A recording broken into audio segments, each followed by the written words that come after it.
എല്ലാവർക്കും നമസ്കാരം. പാചകത്തിലേക്ക് എല്ലാവർക്കും സ്വാഗതം. എല്ലാവരും സുഖമായിട്ടിരിക്കുന്നെന്ന് കരുതുന്നു. ഇന്നൊരു റിക്വസ്റ്റഡ് റെസിപ്പിയാണ്. മുട്ടയില്ലാതെ ഉണ്ടാക്കുന്ന ഒരു കേക്കാണ്. ടൂട്ടി ഫ്രൂട്ടി കേക്കാണ് ഉണ്ടാക്കുന്നത്. നമ്മുടെ ചാനലിൻ്റെ വ്യൂവറായിട്ടുള്ള ആശ സുശീലാണ് ഇങ്ങനൊരു എഗ്ലെസ് കേക്കിൻ്റെ റെസിപ്പി ചെയ്യുമെന്ന് ചോദിച്ചിട്ടുള്ളത്. നല്ല രുചിയുള്ള, നല്ല സോഫ്റ്റ് ആയിട്ടുള്ള, എളുപ്പത്തിൽ ഉണ്ടാക്കാൻ പറ്റുന്ന ഒരു കേക്കാണ്. അപ്പോൾ ഇതെങ്ങനെയാണ് നമുക്ക് നോക്കാം. ആദ്യം ഇതിനായിട്ടുള്ള ഡ്രൈ ഇൻഗ്രീഡിയൻസ് തയ്യാറാക്കി വയ്ക്കാം. ഒരു ബൗളിലേക്ക് 1.5 കപ്പ് മൈദ, 1 teaspoon baking powder, 1/2 teaspoon baking soda, 1/4 teaspoon ഉപ്പ്, പിന്നെ ഫ്ലേവറിനായിട്ട് 1/2 ടീസ്പൂൺ കറുവപ്പട്ടയുടെ പൊടി ഇതാണ് ചേർക്കുന്നത്. ഇതിന് പകരം നിങ്ങൾക്ക് നാരങ്ങയുടെ ഓറഞ്ചിൻ്റെ ഒക്കെ തൊലി ചുരണ്ടിയിട്ട് ചേർക്കാം, അല്ലെങ്കിൽ വാനില എസൻസ് ചേർക്കാം. അത് നിങ്ങളുടെ ഇഷ്ടമനുസരിച്ച് മാറ്റം വരുത്താം. 250 മില്ലിയുടെ കപ്പാണ് എടുത്തത്. അമർത്തി അളന്നെടുത്ത 1.5 കപ്പ് മൈദയാണ് കേട്ടോ. ഗ്രാമിൽ പറഞ്ഞാൽ 225 ഗ്രാം മൈദയാണ് എടുത്തിട്ടുള്ളത്. ഇതൊന്നുകൂടി ഒന്ന് ഇളക്കി യോജിപ്പിച്ച് മാറ്റി വയ്ക്കുക. ഇനി വേറൊരു ബൗളിലേക്ക് 1 കപ്പ് തൈര് എടുക്കുക.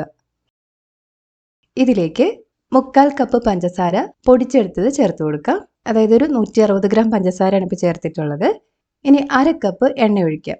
ഫ്ലേവർ ഇല്ലാത്ത ഏതെങ്കിലും എണ്ണ ഉപയോഗിക്കാം. ഞാൻ പാം ഓയിലാണ് ഇവിടെ ഇപ്പോൾ ഉപയോഗിച്ചിട്ടുള്ളത്.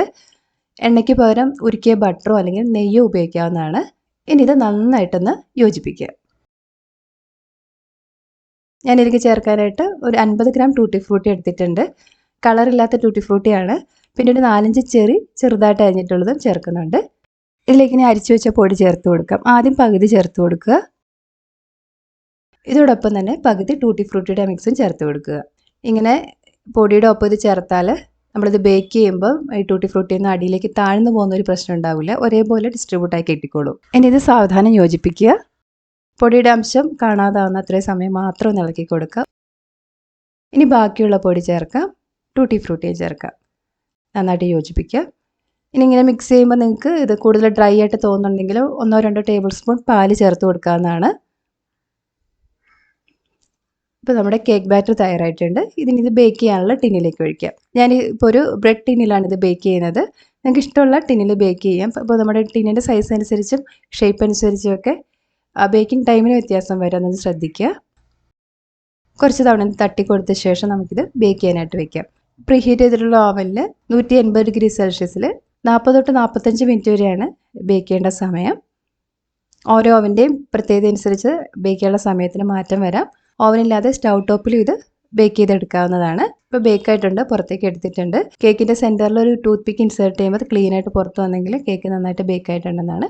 നിങ്ങളുടെ തെർമോമീറ്റർ ഉണ്ടെങ്കിൽ കേക്കിൻ്റെ ഉൾഭാഗത്ത് 95 ഡിഗ്രി സെൽഷ്യസിന് എപ്പോൾ പോകുമ്പോഴാണ് കേക്ക് കറക്റ്റായിട്ട് ബേക്ക് ആവുന്നത്. ഇതിപ്പോൾ ഒരു 98 ഡിഗ്രി സെൽഷ്യസിന് മുകളിലേക്ക് ആയിട്ടുണ്ട് ചൂട്. ഇനി ഇതൊരു 10-20 മിനിറ്റ് നേരം ഈ ടിന്നിൽ വെച്ച് തന്നെ തണുക്കാനായിട്ട് അനുവദിക്കാം. അതിനുശേഷം പുറത്തേക്ക് എടുക്കുക.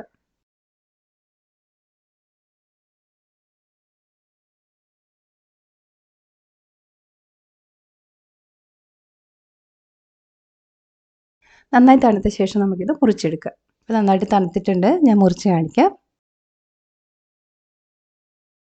ഫ്രൂട്ട്സൊക്കെ എല്ലാ സൈഡിലും ആയിട്ടുണ്ട്. നല്ല സോഫ്റ്റ് ആയിട്ടുള്ള കേക്കാണ്. നല്ല ടേസ്റ്റാണ്.